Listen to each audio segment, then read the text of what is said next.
Hey, what's going on, everybody? Welcome back to another Tuesday Tea Time. I have a TED talk I want to share with you guys while I get my tea ready, and yeah, so you guys go ahead and check it out, and I'll see you guys at the end to comment a little bit about it. Hey, what's up again, y'all? So here you were supposed to see the TED video, but when I uploaded the video, I got hit with a copyright infringement thing. I thought you could use videos on YouTube. I thought because I got the video from TED on YouTube. So I'm not sure what I did. The only thing I can think of, because I went back and read the copyright on or the usage policy on TED, and it said something about you can't remix. And what I did was I did shorten the video, and the other thing was I overlaid some text, some points that she was making. I did some bullet text, and that's the only thing I can think of as remix. The only other thing is because I put my commentary before and after the video. The link is still below, so go watch the video, and I guess come back here for my commentary. All right, so that was a good one, right? All right, so I'm drinking on some jasmine green tea and oolong tea blend. That's what I'm drinking on today, just to get everything going. So, and sweetened with honey, of course, clover honey. So let's talk about this. Let's talk about this TED Talk. First of all, one of the best ones I've seen. One of the best TED Talks I've seen in a long time. It had a good bit of humor, seriousness, and right on point with the ideas. So let's talk about this. One thing that came up was a few times was having someone tell you you don't belong in a place. You don't belong here. I've had that happen to me before, man. And I can tell you, just like she said, she don't remember meeting the governor. When this happened to me, it happened at the beginning of a 2-year, when I went to college for the first time, right out of high school. I did 2 years of college before I ran out of money and just was like, I'm tired of this, and went to the Air Force, right? It was probably my first, it wasn't probably, it was my first week on campus. And again, I'm fresh out of high school. I didn't take any time off. I didn't do did I do a summer break? I think I took a month off in the summer, a month or two or something like that, or whatever the summer break. But I didn't take any extended time. So I got out of high school like May, June. I was on campus at college August, right? And just totally new to me, foreign. I didn't have any friends who went with me. We didn't go as a group. There was nobody. I was just solo by myself. And this was probably one of the first times that I started being by myself. Before that, I always had, I was in the band. I was a band geek. I always had my band, band dudes with me. We just kind of rode in our little clique. But it was the first time that I was just on my own. And I remember it was the first week of school, and there was this. I was majoring in computer science. Computer science was my major with an emphasis on math. So it was a computer science major with a math focus, right? And I remember being stressed out about first paying for it because I skipped out on a music scholarship because the stipulations of the music scholarship I just couldn't do. So the first week I'm in this one class, right? And the professor gets up and he starts calling out these names, and then he calls my names, and he told us to stand up. So we stood up, and he said, "You don't belong here." And I'm just looking dumbfounded, right? And now, mind you, this is college, so you have first year students, you have third years, you have people of all mixes, right? And I was the only one that was the first year. So I had no clue what the hell was going on. And so I remember this dude in the front row looked like Buster Douglas. There was a dude in the front row looked like Buster Douglas, right? And he got up, and I was just standing there He like, man, you might as well go into the finance office and get it figured out. And I'm like, get what figured out? I'm like, I have no idea what's going on, right? And then the professor was like, get out, you don't belong here. He didn't try to explain anything, right? So what it comes down to was evidently because I remember I got like a student loans and grants. I got all this, whatever was available, I got it, right? And something didn't come through yet, or finance hadn't released the money yet. So I had to go to the finance office and get it figured out. And I had this one auntie who, she was the person in the family member, if you needed help on taxes, she was the one to call. So I called her up. And she was like, oh, we have a cousin that works in the finance office. She said, just go over there. She's going to straighten it out. Don't stand in line or nothing. Like when I walked through the door, but lines of students going through the same thing I'm going through. And then she just waved me over, and then she gave me this paper, and she told me to go back to the class and show them that, right? But I just remember that, how less of a shit that professor gave. I was at that college for 2 years, and I remember that incident like it happened yesterday. It's so vivid in my mind because I remember just being bewildered. Like, here I am thinking I'm doing the right thing, and this professor tells me I don't belong there. Didn't try to explain why I don't belong there. I'm thinking I'm in the wrong class. I'm looking at my schedule. I'm like, no, I'm in the right class. And he just dismissed me, man. And everybody else kind of, because I guess they've been through it before. So they just grabbed their stuff and went on. And it was that student, the other Buster Douglas. Buster Douglas told me, yeah, man, you just got to go figure out your finances. And I'm like, why the professor couldn't say that? And then that's when I realized, man, nobody cares about you because you're doing the right thing. You can't think just because you're doing the right thing. And I remember when my mind started to change from this: do the right things in life and good things are going to happen to you. Like, do the right things, people are going to be nice to you. I remember like that, like changing. You know what I mean? Like, because before that, it was, this is Mississippi. It was about race and stuff like that. But this was a black professor. So that was the other thing. I was just shocked how this black professor, and I realized, nah, man, nobody cares. And that's when it started checking. I was like, oh, okay. That same professor needed a ride home one day. Guess who ended up giving him a ride home? So I've had that happen, and it sticks with you. Just like Stacey Abrams said, that's what she remembered from that day of when she was supposed to be meeting the governor. She don't even remember any of that. She just remembers some guy telling her she don't belong, right? And so I think when that happens to you, you start putting on this shell. I know I did. I started to put on this shell of like, how you gonna tell me why I don't belong? I know I'm in the right place.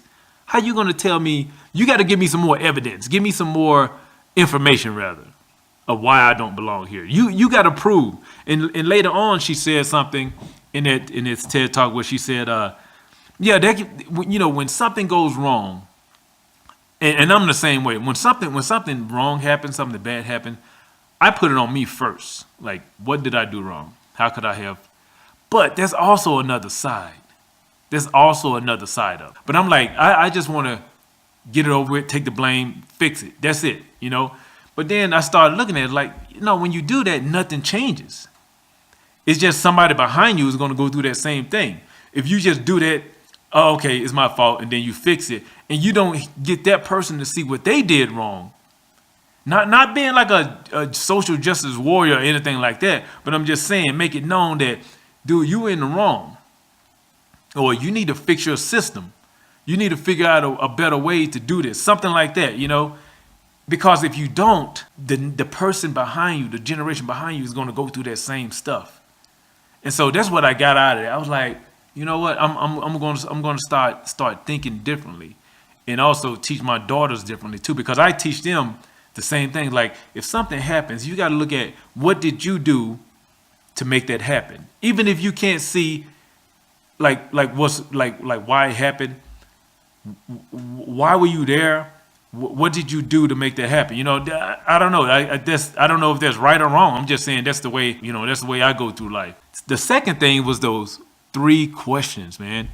Like we've all heard of this, know your big why. I can't remember the guy who wrote a book called Big Why or something like that, or Know Your Why. He was like, if you know your why can conquer any how. Like knowing your why can conquer any how.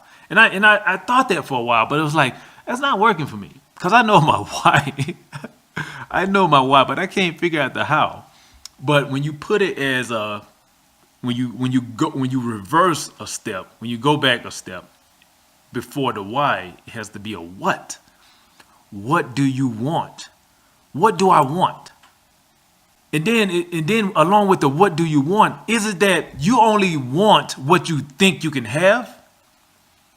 Think about it. Like, if you've never seen anybody like you with the things that with something in the distance, it's almost just like black people don't ski, black people don't swim, things like that. Like these stereotypes. It's not just a stereotype. If you growing up and people are telling you this all your life, it becomes a truth. Some stereotypes are based on the truth, but even a wrong stereotype, for whatever reason, it becomes a truth to you. So is it that we only want what we think we can have? So if you think about just outside of anything else, well, what do you want? That's all that matters. Not like, do you think you can get it? It's just, what do you want? Simple question. What do you want, right? And then that has to be backed up by, well, why do you want that? We ask our kids that all the time. My kids go to a store, they see something on the shelf and they want it. And I'm like, why would you want that? Why do you want that? And now they're getting old enough to see. I'm like, how like, are you going to play with that? Like, or is it just cute right now in the store? Like, would you really use that? And no, I won't. It's, so it's like, why do you want it? That's when the why comes in. And that's when that why, if that why is not strong enough, then maybe you should forget about it. And then after the why, well, how are you going to get it? Now, once you fortify the what and then the why, now it's just a matter of how are you going to get that thing? How are you going to get there? You have enough fuel behind it to come up with a how. And for so long, I wasn't using that strategy. I was just trying to figure out stuff as I go. Like, I want to do that, but no real basis. It could have been, I want to do that because I want to do that because somebody said you can make a lot of money from it. Is that a strong enough why? Because somebody said they made a lot of money from it? Why do I want this degree? Why did I want a computer science degree? What did I want? A computer science degree. Why did I want it? Because when I was in high school, my last year of high school, we had college day. I can't remember what's the name of it, but there was a list of careers, right? That you can pick from. I wanted to be a video game designer. That's what I wanted. I wanted to be a video game designer. The instructor, somebody told me, or one of the college recruits told me, you'll never make any money in that. Go and do something with computers. And I looked on the paper. This was 1992, and at that time, computer science was on the top of the list of what you got paid. The instructor said, you make a lot of money in computer science. That's why I majored in computer science. That's why. So don't have a false why. Even if you have a what. So my what was, what do you want? To design games. That was my what. That was my what. But I let somebody else talk me into something else. My what wasn't to become a computer science major or to be a computer scientist. That wasn't my what. That was somebody else's what. That was somebody who had good intention. He had good intentions, yeah. But it wasn't my what. So that's what you got to figure out, because if you get it wrong, you do what I did, man. If you get it wrong, you're going to spend all this money on something that you would never attain. That's what's going to happen. You're going to spend all this money, all this time, all this effort on something you're not going to be happy with. How many times you've seen people with degrees working in other career fields that have nothing to do with that degree? Go for what you want. Don't settle. Don't settle. All right, so the last point was, of course, the how. All the other stuff is going to determine how you go about getting what you want and why you want it. The how, right? And the one other thing, I'm going to close this out because this thing is way longer than I thought it was going to be, is when she said, how did she put it? She said, only thing she can do is move forward, because going backwards is not an option and standing still is not enough. So you have to move forward. And if you watch to the end of the video, if you know how it ended up for her, she didn't become governor, but man, can you see the fire that it lit? Can you see her enthusiasm and motivation now? And that's the thing, man. That's not a failure. That's not a fail. Because she did something nobody else tried to do, and she opened up doors and she made people see that, oh, we can do that. And it's fun. It's amazing how even though we have examples of similar things happen, we still need more. We still need more of that. We still need more of uncommon things happening. That's it, man. I'm going to finish my tea and I'm going to get to work. Hey, like, subscribe, comment. Tell me what you thought of the TED video. If you have a situation where someone told you didn't belong, let me know. Share it with the community in the comments. I'm trying to get to 1,000 subscribers. Come on, man, 1,000. Come on, 1,000 subscribers. Like, subscribe, comment. Go to goodfunshirts.com and buy a shirt. That's it. Like I always say, I don't know a lot, but what I do know, I talk straight about. This has been Straight Talk Uncut. Thank you guys for listening. Talk to you in the next episode. Peace.